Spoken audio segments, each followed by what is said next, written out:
Welcome back now to Primetime Sports Friday. Now another blistering performance from double Olympic champion Elaine Thompson-Herah highlighted the final Diamond League meeting in Doha, Qatar today. Karen Madden reports.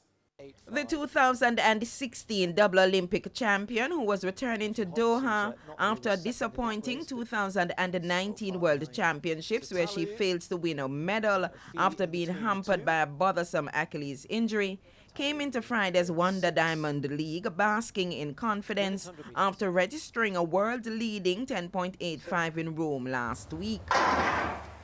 Decent start from Thompson-Herah, also going well, Kayla White alongside her, but it's Thompson-Herah is already beginning to move away. Talu never got going out of the blocks, which is unusual. It's all about Thompson-Herah. What's the clock say? 10.86, 100th difference. Let's see if it gets rounded down, but Thompson-Herah, well, it's actually gone the other way, 10.87.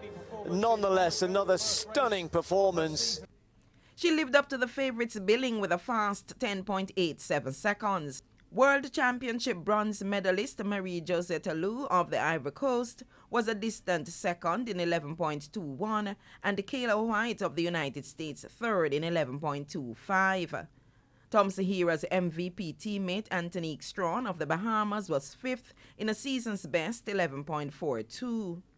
And MVP's Julian Fort rebounded from last week's mishap when he slipped in the blocks at the start of the men's 100 meters in Rome and ended sixth in 10.15 to produce a season's best 20.39 for second in the men's 200 meters. Arthur Cisse of the Ivory Coast clocked a national record and a personal best 20.23 for victory, with Christophe Lamette of France third in 20.68. Another Jamaican, Yannick Thompson, struggled to eighth in the women's 100-meter hurdles, clocking 13.52. American Peyton Chadwick won the event in a season's best 12.78, with her compatriot Talia Brooks second in a personal best 12.86, with Great Britain's Cindy O'Feely 13.02 ending third.